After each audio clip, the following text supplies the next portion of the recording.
كنا وصلنا إلى قضية عمر في المقدمات قبل الشروع في بيان معنى البيع والشراء. الرجل جزاه الله خيرا أو الشيخ جزاه الله خيرا وأورد في هذه الصفحة أن عمر بن الخطاب. هنا سنقف على مراتب الوازع الديني في الشريعة. لماذا عمر كان يدخل في السوق ويعمل هذه الحسبة؟ هذه تسمى بالحسبة، الأمر بالمعروف والنهي عن المنكر من الولي. يقول: وجوب العلم بأحكام البيع والشراء يجب على كل من تصدى للكسب أن يكون عالما بما يصححه ويفسده. وتكلمنا عن الصحة والفساد، وقلنا الصحة والفساد من الأحكام الوضعية.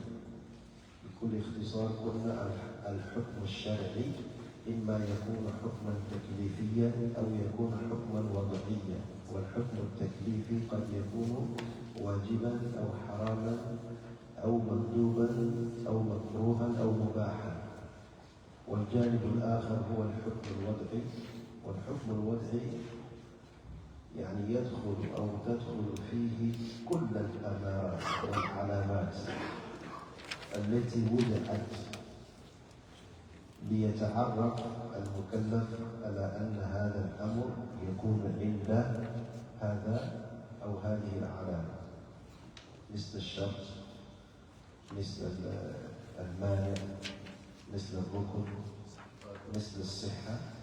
ومثلنا بأن الصلاة واجبة ووجوبها حكم تكليفي، لكن الصلاة في وقتها، الوقت دخول الوقت حكم الوضع، لأن الوضع هنا من الأشياء الحكيم. هذا فصلنا فيه. واليوم نبدأ الكلام عندما ذكر فقد روي أن عمر بن الخطاب رضي الله عنه كان يطوف بالسوق، أي يتجول ويدخل في السوق ويضرب بعض التجار بالدرة، لأنه كان السلطان.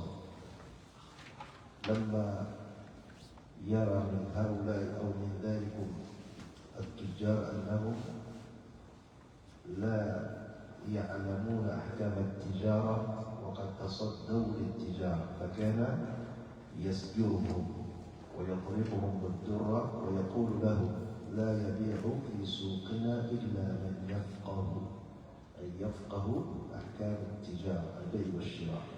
لماذا؟ لأنه إذا لم يتعلم أحكام التجارة فإنه سيأكل الربا شاء أم أبى، لأن فاقد الشيء لا يؤتيه، تظنه حلالا مع أنه ربا لأنك جاهل الحكم. هذا يجعلنا نتكلم باختصار عن مراتب الوازع. الوازع هو الزاجر. الشريعة بصفة عامة عندها 3 مراتب للزجر: الزجر والردع. وهذا الزجر بدأته الشريعة بما يسمى بالوازع الفطري، أو الزجر الفطري، أو الرادع الفطري، لأن الإنسان خلق على فطرة، فالفطرة السليمة تميل إلى الخير وتترك الشر. هذا هو أو المرتبة الأولى. كل مولود يولد على الفطرة، فالفطرة يعني تجعل الإنسان يميل إلى الخير ويتبع الحق وينزجر عن الباطل. إما شاكرا أو كفورا وهديناه النجدين. الهداية هنا من حيث بداية من حيث الفطرة، وهذا النهج أو هذه الهداية تعزز بوازعين آخرين. عندك المرحلة الأولى الوازع الفطري، وهذا لا دخل للإنسان به، إذا لم تنتقص فطرته فإنه يتجه إلى الخير. والمرحلة الثانية الوازع الديني، الوازع الديني وهو إيمان الشخص. فالشخص المؤمن بين خوف ورجاء، هو بين خوف ورجاء، يتبع الحق ويترك الباطل، لأنه يرجو بذلك أن يكون من الناجين يوم القيامة ويخاف من عذاب الله. فهو كجناحي الطير، حياته كلها بين خوف ورجاء، بمعنى لا يصل إلى درجة حتى يقول عن نفسه أنا وصلت إلى درجة لابد أن أدخل الجنة. هذا غرور ولا يجوز، لابد أن نكون بين خوف ورجاء. فهذا الوازع الذي بين الخوف والرجاء يسمى في الشريعة وازع ديني، لأنه بدينه لا يدخل في المعاصي، بدينه لا يكتم. المرأة مثلا لما قال تعالى ولا يكتمن ما خلق الله في أرحامهن، من الذي يطلع عليه؟ هذا دين المرأة، هذا وازع ديني وأمثاله كثيرة. هذا ليس موضوعنا، الموضوعنا هو المرحلة الثالثة، وما هو ما يسمى بالوازع السلطاني. هذه المرحلة الثالثة، الوازع السلطاني يأتي إذا عجز الوازع الديني. لماذا؟ حتى تستقيم حياة المسلمين على الجادة. فعمر لما دخل وهو السلطان أراد أن يطبق أي وازع السلطان، وهو ضروري في حياة المسلمين كأمة. Donc on va pas prendre tout le temps en arabe. Nous sommes toujours dans l'introduction. On était arrivé au fait que la partie française, je ne sais pas.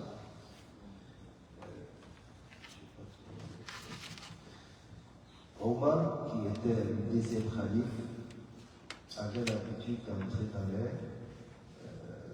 dans le marché pour observer, pour regarder qui sont ceux-là qui vendent aux membres de la communauté, qui sont ceux-là qui vendent à ces personnes qui sont musulmans. Est-ce qu'ils ont acquis les connaissances nécessaires pour pouvoir acheter ou vendre? Le fait que Omar il ait l'autorité, soit il rentre lui-même ou bien il envoie des personnes pour aller contrôler, cela fait partie des trois catégories de dissuasion. Le fait de gérer ou bien d'amener des personnes à se mettre en conformité avec la recommandation de l'islam. Dans notre charia, il y a trois catégories, il y a trois dimensions, je peux dire. La première dimension que l'islam a donnée à tout un chacun, c'est ce qu'on appelle al-wazi' al-fitr. Al-wazi' al-fitr, c'est la dissuasion qui est innée, c'est-à-dire c'est une dissuasion qui se trouve dans la nature de l'humain. Parce qu'un humain qui n'a pas été changé, qui est resté dans sa nature, aime toujours le bien, va toujours aller vers le bien, va s'interdire aller vers le mal. un humain qui n'a pas été affecté par des choses négatives va toujours haïr le fait d'aller tuer une autre personne, va toujours haïr d'aller prendre ce qui n'appartient pas, va toujours haïr d'aller frapper une autre personne. Il va rester dans sa nature comme une personne qui aime le bien. Donc ça, c'est la première dimension que l'islam a donnée à tout un chacun. C'est pourquoi le prophète sallallahu alayhi wa sallam nous a dit que chaque enfant qui vient, qui naît, vient avec une nature qui est dans laquelle il est impliqué le fait d'être digne. Hein? Là? Oui. La nature saine. Donc, tout enfant a une nature saine. Dans ce hadith, il a dit Innama abawahu yuhawwidanihi aw yunassiranihi aw yumajjisanihi. Ça, c'est un signe pour dire que ce sont les gens à côté. Les personnes qui sont plus proches, ce sont les parents. Ce sont eux qui vont influencer l'enfant à changer sa nature.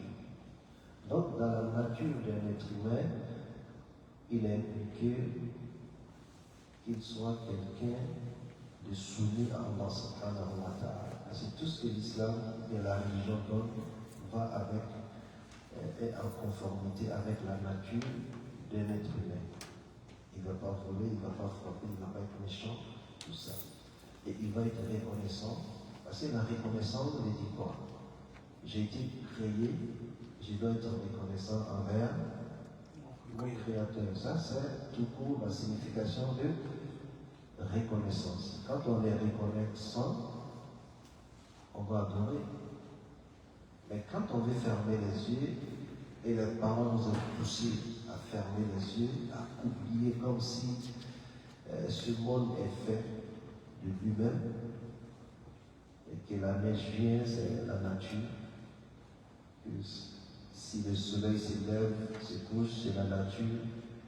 Ça veut dire tout simplement, comme le prophète sallallahu alayhi wa sallam a dit, la nature a été affectée négativement. C'est pourquoi on n'arrive pas. Ça, c'est la première dimension que l'islam vient mettre en jeu. Et il y a une autre dimension, c'est la dimension de la religion. C'est pourquoi Allah subhanahu wa ta'ala nous a envoyé le prophète. Et il nous a envoyé, il nous a révélé des livres. C'est pour nous amener à redresser la nature saine qui n'a pas été, la nature saine qui peut être affectée.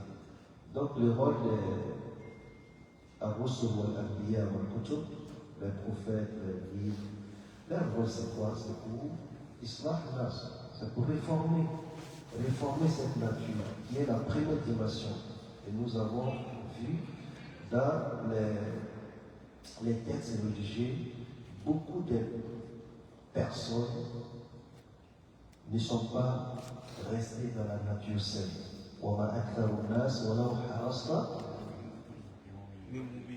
Donc ça c'est Dieu même qui nous dit, Allah subhanahu wa ta'ala. Donc il faut envoyer des messagers. Il faut leur donner des livres. Il faut les orienter. Donc c'est pour réformer. Ça c'est la deuxième dimension.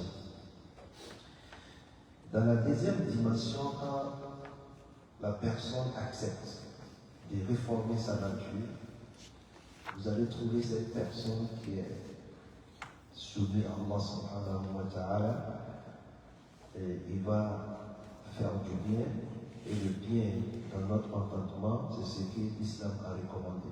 C'est pas ce que les humains pensent. Parce que des fois, les humains pensent que le riba est bien pour nous. Parce que ça enrichit une poignée de personnes. Mais c'est pas ce que l'islam voit. Quand on dit ce que l'islam voit, c'est-à-dire ce que Allah subhanahu wa ta'ala qui nous a créés a ordonné. C'est ça le bien. Quelle que soit l'intelligence des autres, ce qui n'est pas considéré comme un bienfait, un avantage pour les humains ne le serait jamais.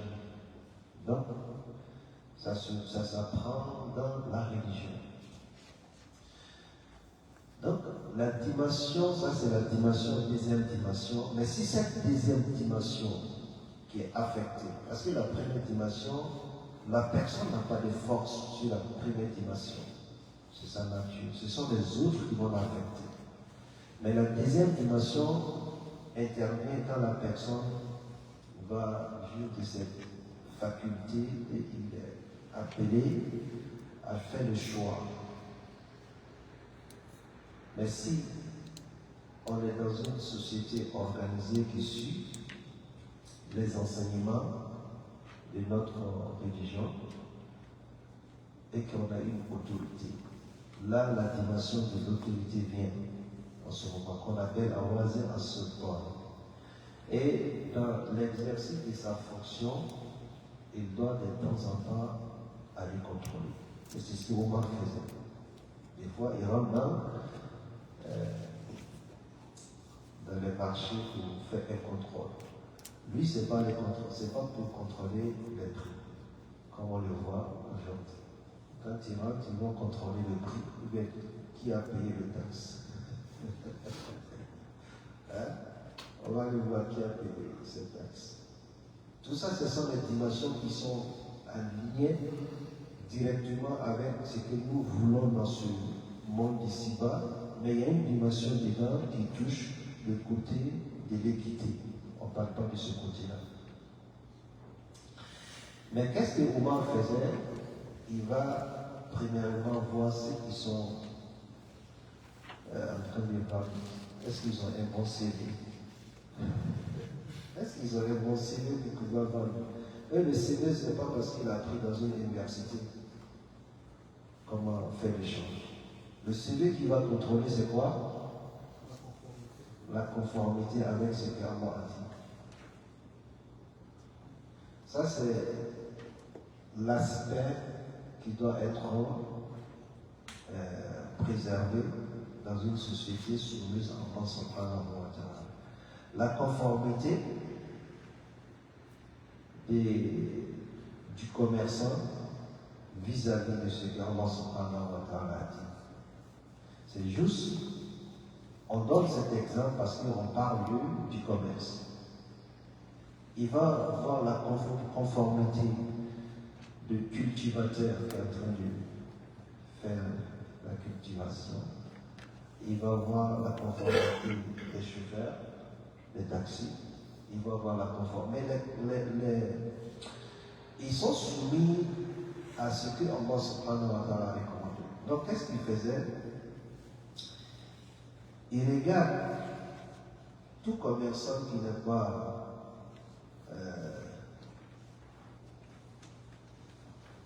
qui ne respecte pas les conditions. Et les conditions, chez lui, c'est quoi? Est-ce qu'il sait qu'est-ce qui est riba, qu'est-ce qui n'est pas riba, comment je dois présenter, est-ce que je dois faire de la tricherie? Donc, quand il voit qu'il y a des personnes qui ne connaissent pas ces notions, il les frappait, il leur disait de ne pas vendre dans notre marché qui est soumis à l'autorité divine d'Allah subhanahu wa ta'ala. Donc ça c'est important. Je tenais à donner les trois dimensions parce que on essaie de rattacher un peu tout ce qui est important avant de commencer à rentrer dans le vif du sujet. Quand vous regardez, j'ai essayé de dire que le problème de traduction, quand quelqu'un traduit qui n'est pas dans le domaine, des fois il fait beaucoup d'erreurs. Je vois, on rapporte Ibn Omar. Est-ce que vous avez vu? Oui. On parle de Omar, lui il parle de Omar. Hein, ça peut être une nouvelle, mais lui, je n'ai pas lu, j'ai lu juste quelques pages, mais je trouve que lui, il est plus il comprend plus la chose que lui qui a fait la traduction des Minhaj aussi. Hein? Mais il y a toujours des choses, il faut faire attention. Donc, dans sa tradition, il dit on rapporte qu'Ibn Omar visitait. C'est pas Ibn Omar, c'est Ibn Omar ibn Khattab visitait les marchés parce que le hadith se trouve dans Tirmidhi.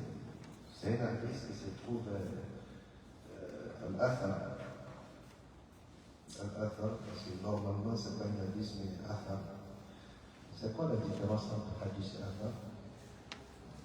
الصحابة قول الرسول صلى الله عليه وسلم وأثر قول الصحابة. ليس قول فقط. عمل. ليس عمل فقط. Il faut choisir. لابد تأتي كلمة جامعة.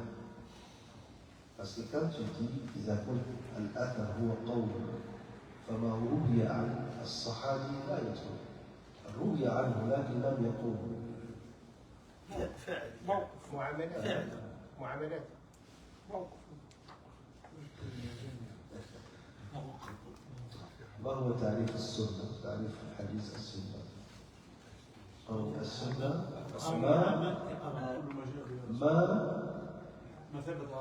ما ثبت أو ما نقل. لأن الذي ثبت قد يكون قوله أو يكون فعله أو يكون تقريره. نفس الشيء الآخر. هنا عمر هل قال شيء؟ هو روي عنه ما كان يفعله ويقوله فيسمى أثر. هذا فرق دقيق لأن في أصول الفقه يفرقون بين الخطاب الشرعي المفروض أنه ما يجلس هناك وما ثبت ولا ما ثبت؟ ما ثبت. كيف ثبت؟ أنا أعرف كيف من أين أتى بالضبط. لا لكن إذا كان أخرت الإثبات وقلت قد ثبت عنه بدون أن تذكر ما يكون مفعول اسم مفعول ولكن يحتاج إلى الشد ما ثبت. لا ما يحتاج. الشدة قد يكون للتكثير الذي ثبت يعني أكثر مثل كثر وكثر. لسنا في درس النحو. ما ثبت لأن الذي ثبت هو ما وما هو الفاعل هنا ولا يكون مبنيا للمجهول لأن المبني المجهول يعني فاعله مجهول. لكن هنا الفاعل عندنا ما ثبت أو ما جاء عن النبي صلى الله عليه وسلم ما ثبت عنه هذا جائز ما ثبت عنه. طيب خرجونا عن درس الفقه. لا في كلها يعني دراسات شرعية. Donc, qu'est-ce qu'Omar faisait? Il partait exercer son autorité sur le marché. Mais son autorité qui va dans le sens de Al-Akhira. C'est quoi il dit? Si tu ne sais pas, dans la version arabe, l'air disait n'est habilité à vendre dans nos marchés que celui qui est versé, c'est-à-dire qui a l'expérience, c'est-à-dire qui a l'expérience de la chose, qui a appris la vente. À défaut de quoi il mangera l'usure qu'il le veut ou non. Hein? Parce que quand tu n'as pas appris, est-ce que tu peux donner ce que tu n'as pas appris? C'est ce que les gens disent. Quand tu ne sais pas quelque chose, tu ne peux pas t'aventurer. Tu vas faire n'importe quoi. Donc il faut apprendre avant de venir ouvrir la boutique. Donc ça veut dire qu'on veut appliquer ça avant qu'on te donne l'autorisation. On doit t'envoyer chez moi, chef. Je vais faire un examen pour voir est-ce que tu connais les lois. Hein? Donc c'est vraiment ça pour qu'on puisse avoir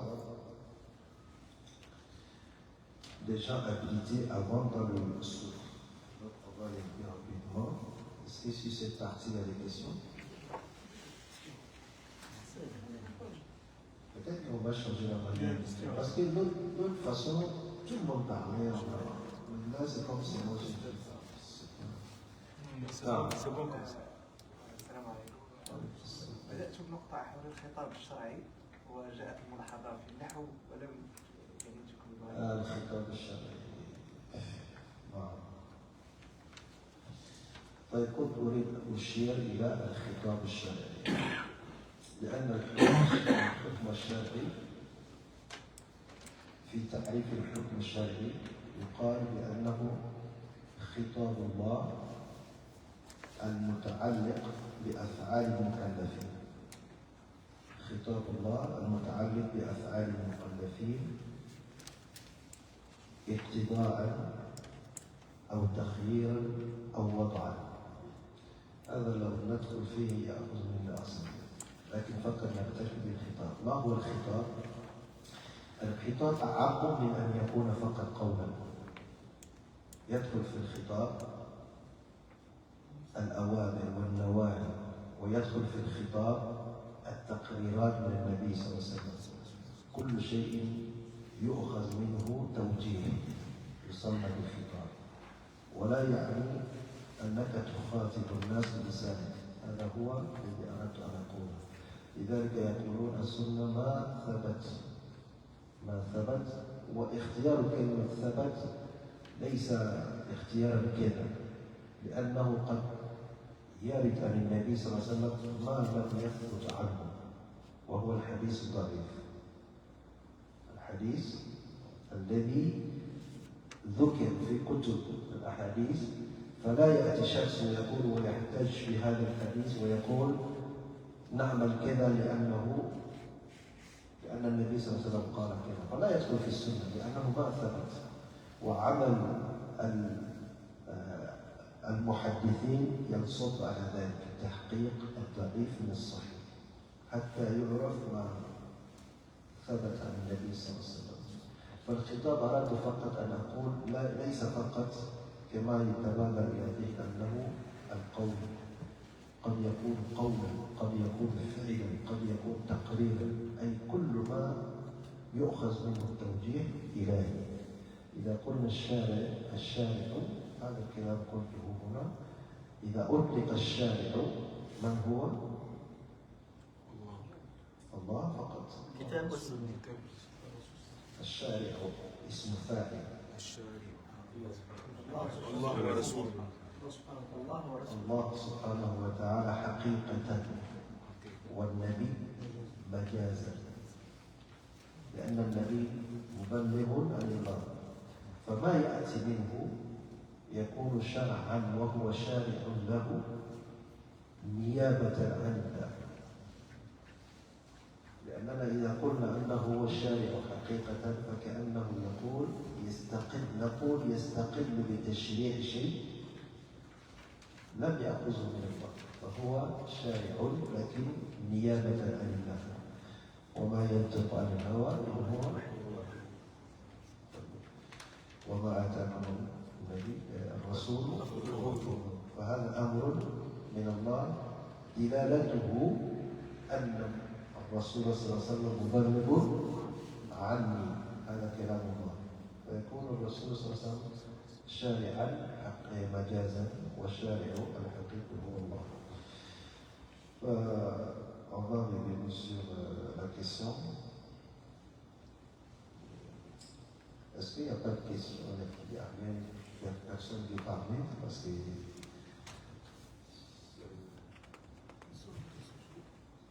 donc on continue. Il dit وقال رسول الله صلى الله عليه وسلم طلب العلم فريضة على كل مسلم. قلنا المحفوظ من هذا الحديث هو أنه طلب العلم فريضة على كل مسلم، وليس فيه زيادة مسلمة، وإن كانت الزيادة هذه تدخل في مسلم، لأن الخطاب الموجه إلى الذكر في أصول الفقه إذا كان خطابا شرعيا يدخل فيه الذكر والأنثى. أما زيادة مسلمة هذه زيادة غير محفوظة، وهو من حديث أنس وأبي سعيد كذلك. Donc هذا الحديث ما علاقته بهذا الموضوع؟ هنا يريد أن يوضح لنا بأن العلم علمان، علم ضروري لكل مسلم وهو علم فردي، وهذا العلم الفردي الضروري المسلم في أي مجال يريد أن يزاوله لابد أن يتعلم حكم الله في ذلك المجال. هذا التعلم ضروري. تريد تكون تاجرا تبيع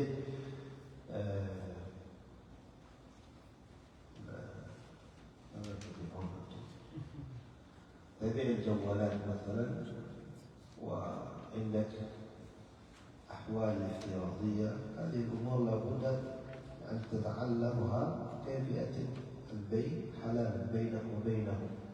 هذا بالنسبة لك واجب فريضة. طلب العلم هنا فريضة. تريد أن تصلي لابد تتعلم الصلاة. طلب العلم لكي تؤدي الصلاة واجب هنا. والنوع الآخر من العلم هو العلم الذي يدخل في باب فرض الكفاية، يعني تتخصص في علوم الشريعة ليس واجبا على كل. فلولا نفر من كل فرقة منهم طائفة، قال الكل طائفة ليتفقهوا. هذا العلم. التفقه هنا وهو العلم الذي يدخل في باب الفرض الكفائي، ليس واجبا على الأمة، لكن إذا تركه كل الأمة يأثمون. إذا لم يوجد في الأمة طبيب، ولم يوجد في الأمة عالم شرعي، ولم يوجد في الأمة إمام، فالكل يأثم. هذا معنى فرض كفاية، لكن لا يجب على الكل. هذا يريد أن نشير إليه. Donc, nous est ramené dans un autre hadith pour renforcer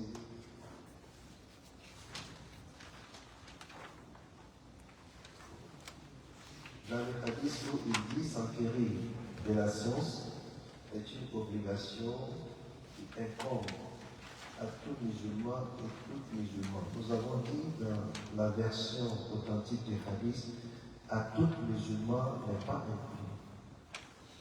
Il y a des versions qui nous disent à tout musulman et à toutes musulmans.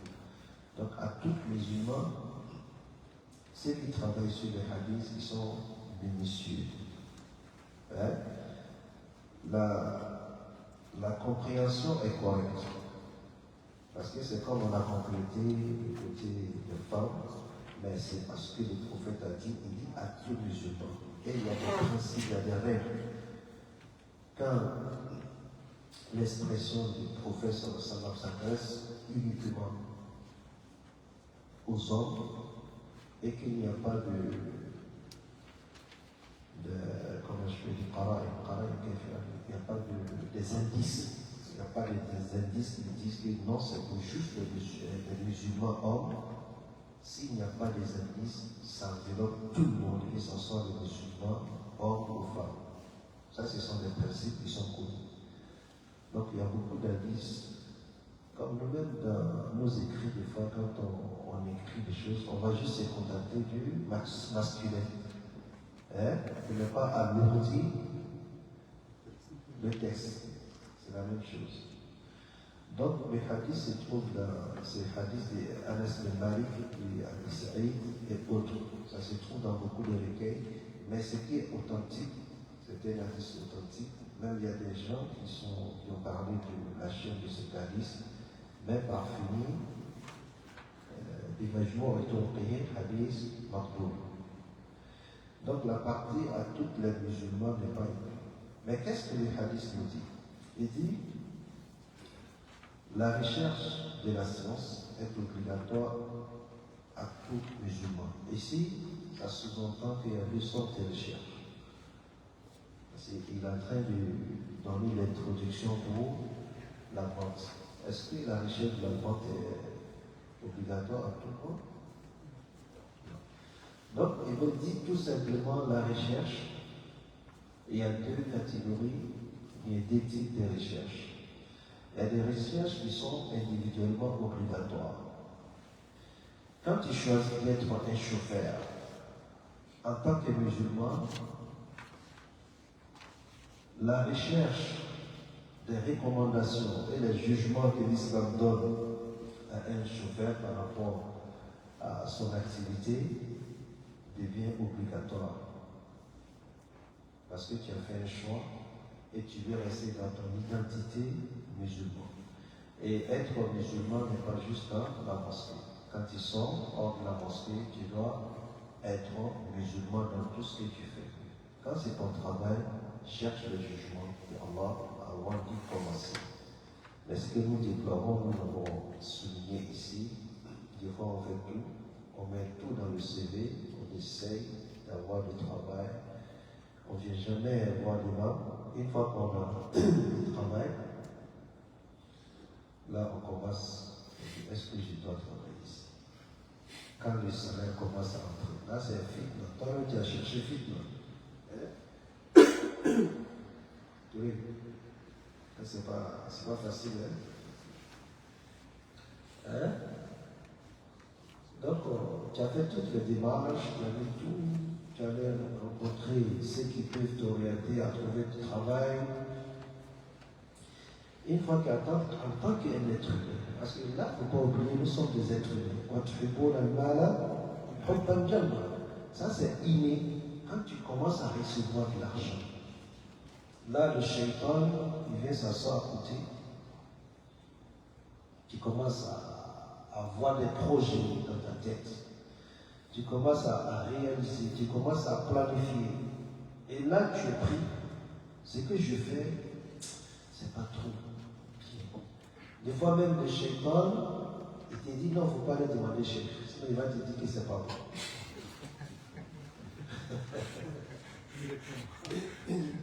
Parce qu'il veut que tu restes dans ça.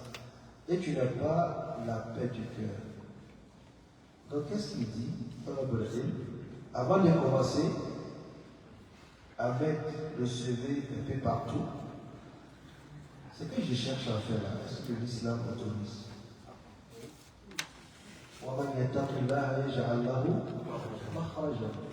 Mais quand tu laisses ça en dernière position, après avoir commencé à avoir de l'argent, ça devient fitna. Ça devient fitna. C'est une brèche dans laquelle Shaitan va venir s'asseoir. Ici, quand on dit Shaitan, les gens peut-être pensent que c'est le Shaitan lui-même qu'on connaît. C'est pas juste le Shaitan. Le Shaitan ici, ça peut être ton père, ça peut être ta mère, ça peut être ton frère, qui n'a pas arrivé au même stade de croyance que toi. Il dit, mais tu es fou, tu veux laisser ce travail, tu gagnes des millions. Le shaitan, ça peut être tes conseillers quand tu es devenu le boss. Et tu penses que non, ça, c'est pas bon dans ma religion. Ils vont venir te dire n'importe quoi. Ils vont te maintenir dans ça. Donc tu es devenu faible. Parce que toi seul, tu ne peux pas merci. Parce que les millions que tu as commencé à avoir ne sont plus pour toi seul. C'est pour toute la famille. C'est pour le village. Tu commences à aider, tu commences à faire tourner. Toi, en toi et Dieu, tu sais qu'il y a quelque chose qui ne marche pas. Tu veux faire des démarches, ils vont venir t'empêcher. Donc, il faut vraiment avoir l'humilité d'aller chercher cette science. Et il ne faut pas oublier, ce sont les réalités de la vie. Ça peut être fitna pour toi au moment où tu commences et que tu sais très bien que c'est pas bon. Tu passes juste quelques mois et tu meurs. Là, ça devient Man sanna sunnatan sayyi'a. Parce que non seulement la source n'est pas bonne, mais tu as pris cette source pour réaliser des choses à travers des personnes qui ne sont pas des bons musulmans et ils vont prendre à faire n'importe quoi avec cette fortune.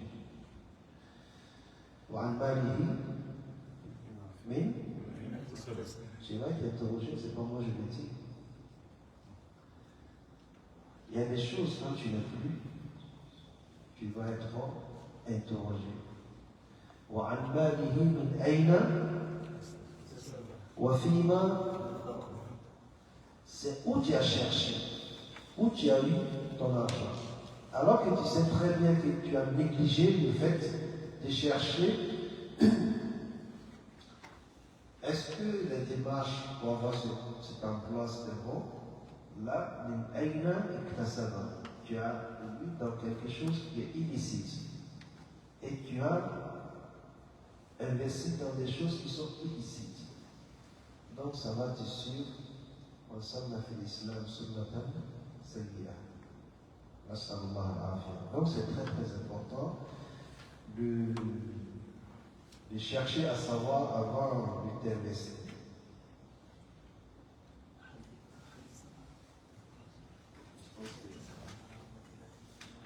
On a dépassé 30 minutes. On va juste prendre 2 minutes, les 5 minutes pour terminer cette partie de l'introduction, parce que là on a pris du temps pour l'introduction.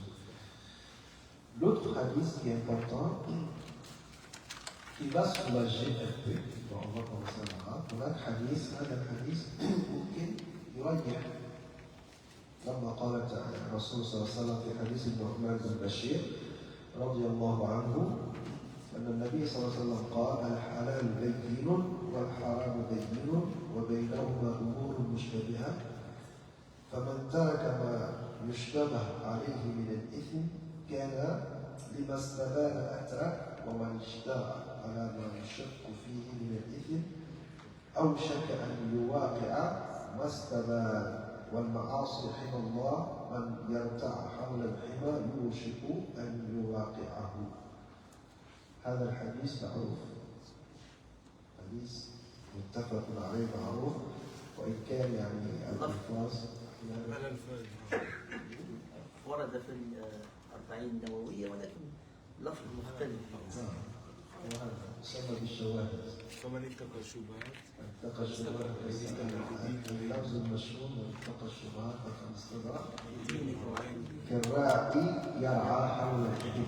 هذا معروف يوشك أن يوقع. فلو جاءك الجهابذة من المحدثين ووقفوا على هذا الحديث وبدأوا يعملون عليه من حيث السند ومن حيث المتن لرأيت الأعاجيب. هؤلاء جهابذة ما شاء الله سيجعلونك يعني تفهم كل شيء. المهم ما يهمنا هنا الحديث صحيح. الحديث حديث صحيح. ويشير فقط ما نقف عند كلمات الحديث، يشير إلى أن الحلال يعني من يريد أن يعرف أو يعلم أو يعرف الحلال فهو بينه يعرف، يعني الأمور واضحة. والحرام كذلك بين الحلال والحرام أمور مشتبهة. فالأصل أن المسلم يعلم أمور لا يسعه جهله في دينه، يعني وجوب الصلاة، يعني أنك إذا تركت الصلاة فقد جئت بشيء حرام. وجوب الصيام، تحريم الزنا، تحريم السرقة، تحريم الغش، هذه أمور واضحة. فلما تكون الأمور واجبة فتركها تكون حراما. أمور كثيرة جدا، لكن بين هذين أمور مشتبهة، يعني بعض الأحكام المتعلقة ببعض التصرفات الدقيقة، مثلا في باب التجارات تأتي صورة من التجارة في المرابحة، صورة من التجارة في المشاركة في القراءة. هذه أمور دقيقة مشتبهة على أغلب الناس، وهم ما يسمون بالمقلدين. فحكمهم عند ذلك الرجوع إلى المجتهدين. لذلك قال تعالى: فاسألوا أهل الذكر إن كنتم لا تعلمون. فهذا يجعلك في باب التجارة أمور واضحة تعلمها بتصديق للتعلم الحكم على ما جاء في الحديث طلب العلم. قلنا طلب العلم يعني الأمور الواضحة أن تتعلمها إذا كان حلالا أو حراما. لكن في باب التجارة قد تكون بعض التصرفات وبعض الصور من البيع والشراء تشتبه، تكون مشتبهة، ليست واضحة، غامضة. هذا التاجر يرجع فيه إلى العلماء. لذلك قال: لا يعلمها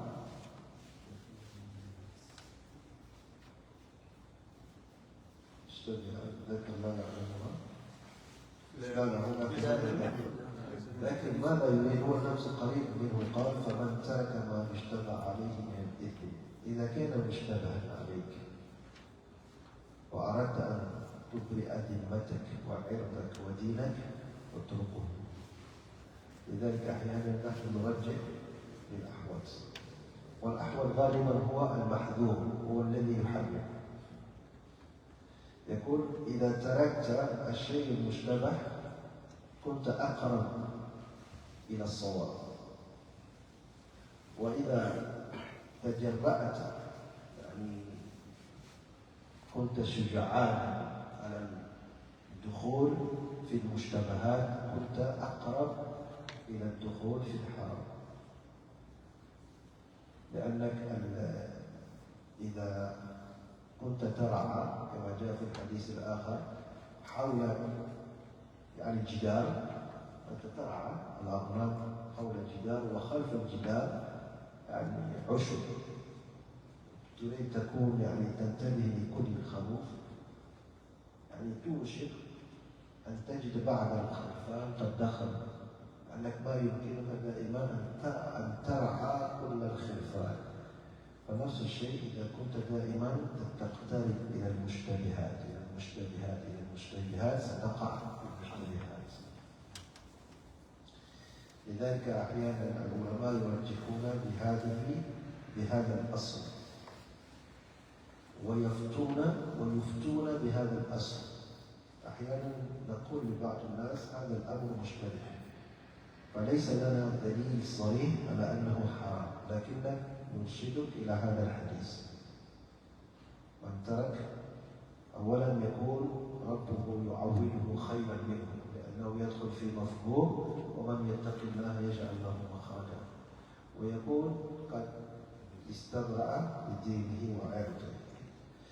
Donc, on conclut avec cet hadith, l'autre hadith hier.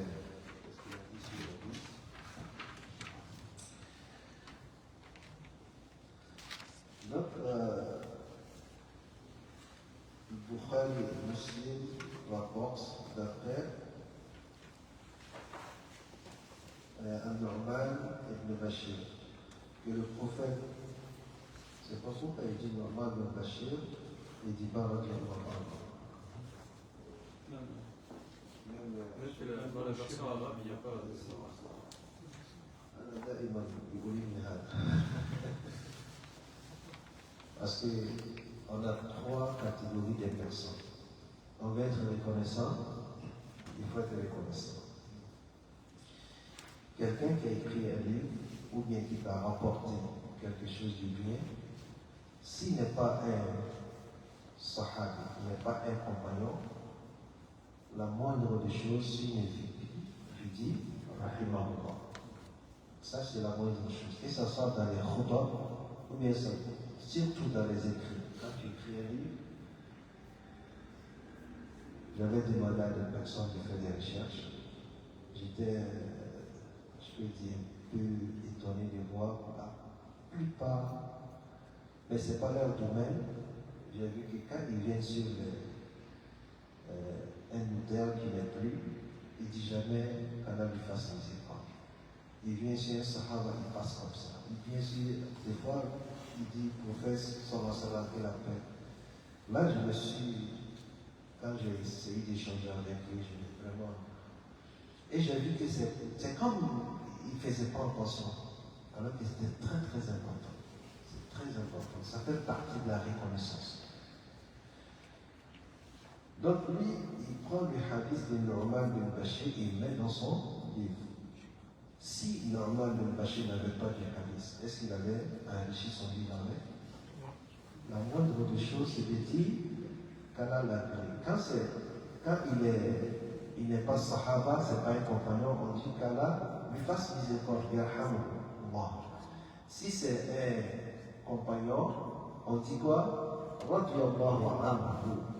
Je pense que j'avais dit quand l'autre avait dit Ali Karramallahu wajhahu. J'ai déjà souligné ça. Les sahabi, on dit radiyallahu anhu. Et maintenant, والسابقون من يحفظ الآية السابقون الأولون من المهاجرين مهاجرون والذين تبعوا نترضى عن الصحابة. فالنعمان بن بشير نكتب رضي الله عنه قال العقري quand on arrive au prophète, on dit sallallahu alayhi wa sallam, la paix, le salut d'Allah soit sauvé, a dit. Entre ce qui est clairement licite et ce qui est manifestement illicite, entre les deux, ça veut dire qu'on sait ce qui est licite, ce qui est illicite, d'une manière générale. Et il y a un hadith qui nous dit al-ithmu ma haka fi nafsik wa karihta an. Ça c'est un principal. Tu connais le péché, généralement le péché, tu n'es pas à l'aise avec. Et tu ne veux pas que les gens te voient. Généralement, quand tu veux tricher, quand tu veux voler, quand tu veux faire quelque chose que tu ne veux pas que les gens sachent, c'est un péché, d'une manière générale. Donc on le sait. Et le contraire, c'est le bien.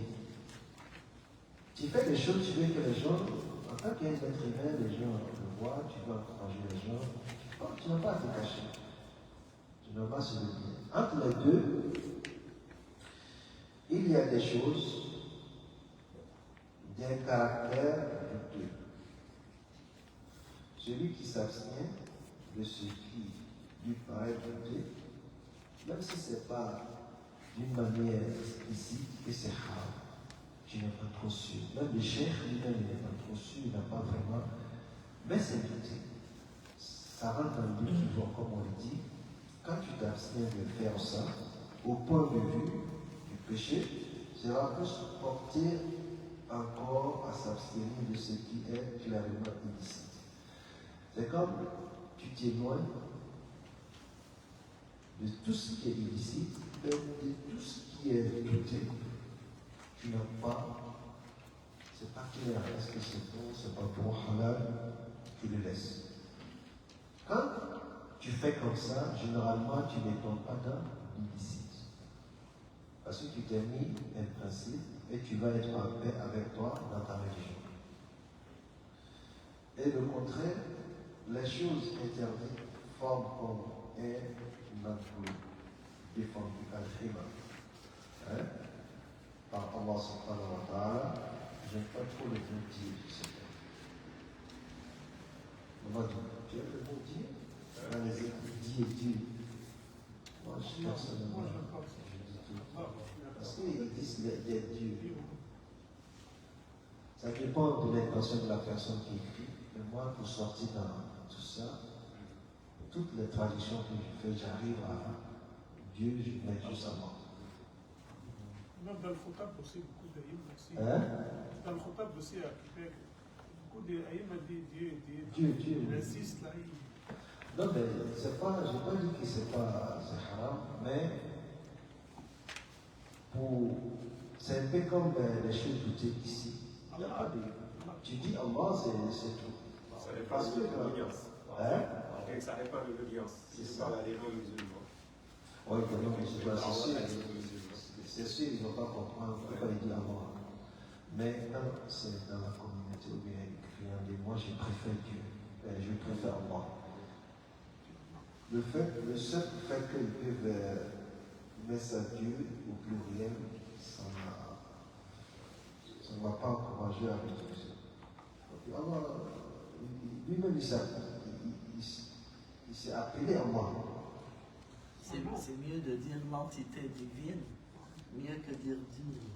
Parce que Dieu, ça contient juste la seigneurie. ربوبية ولا يكتمل فيها الألوهية. يعني الله يشمل كل شيء.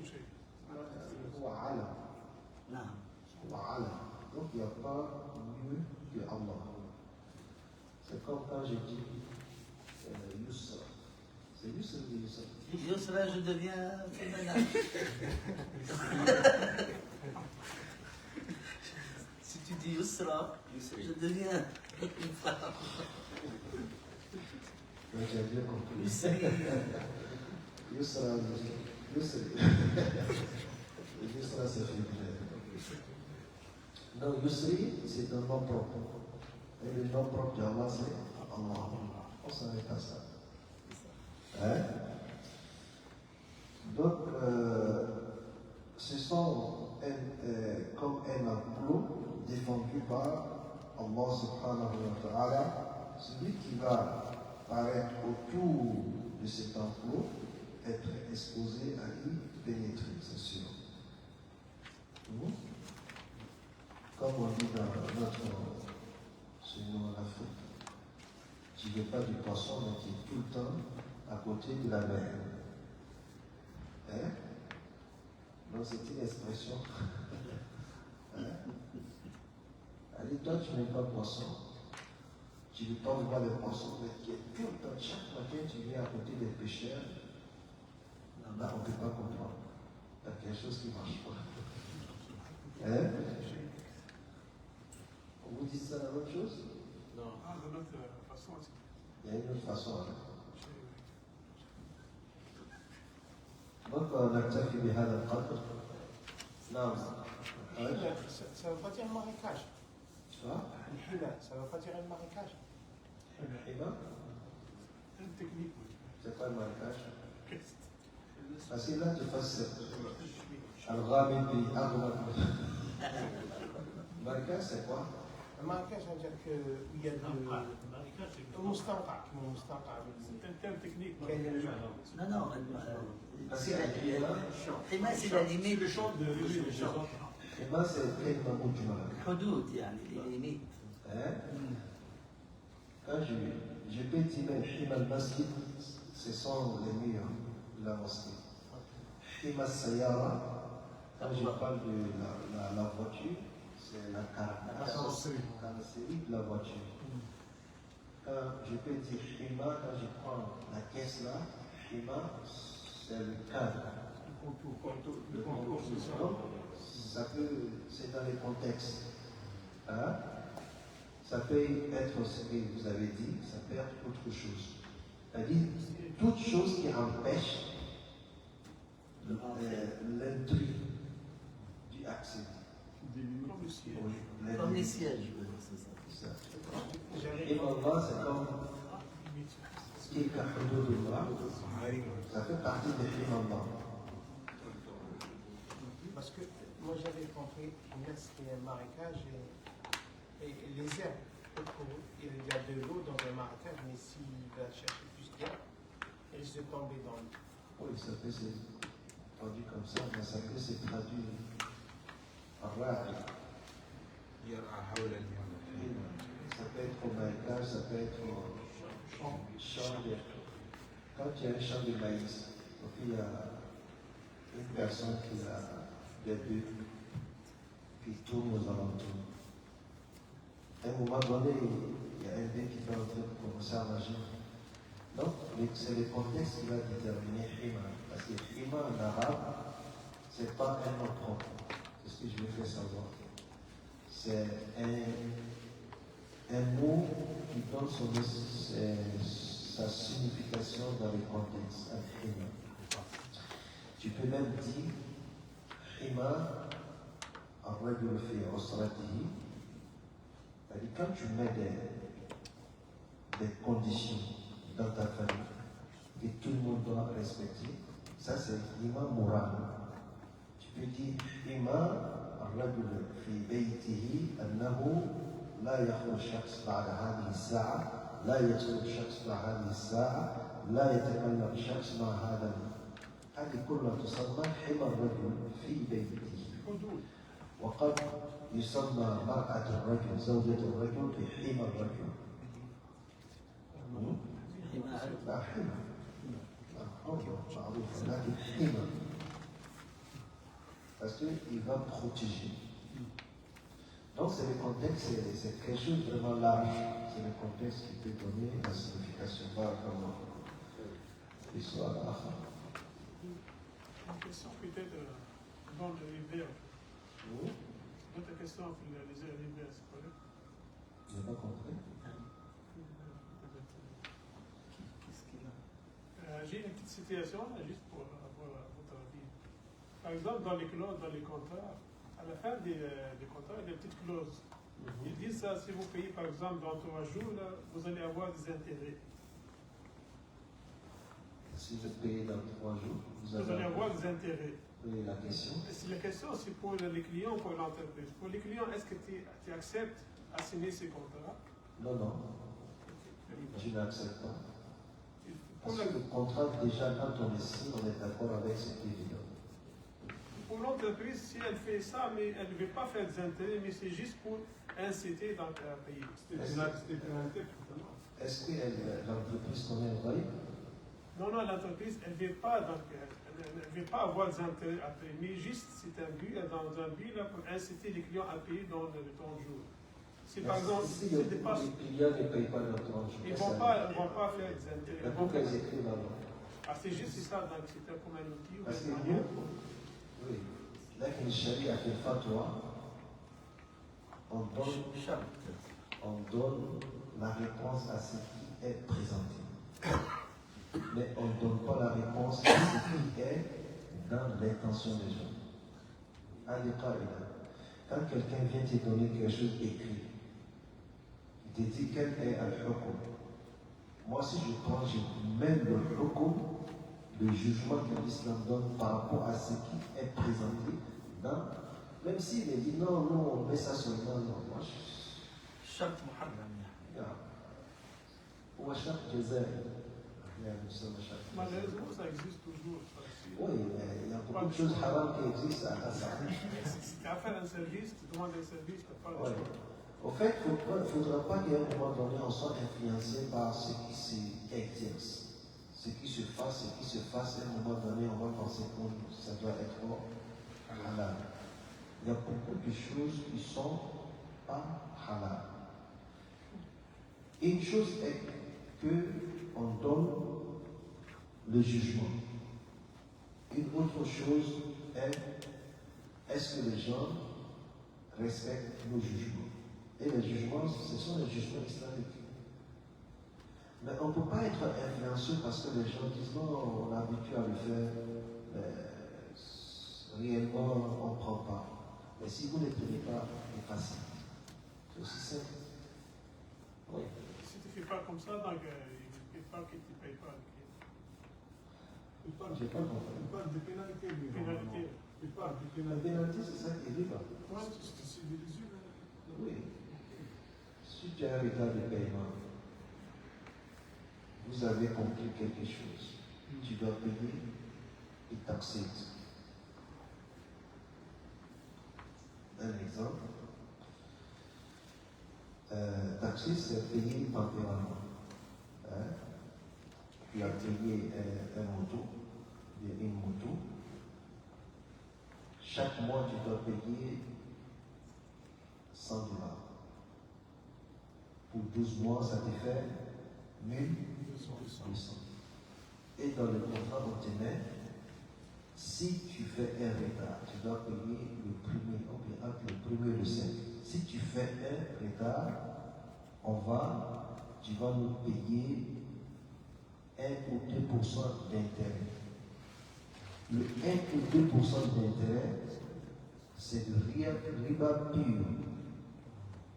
Donc quand tu sais que c'est le riba pur, en tant que musulman, tu n'as pas accepté ce contrat.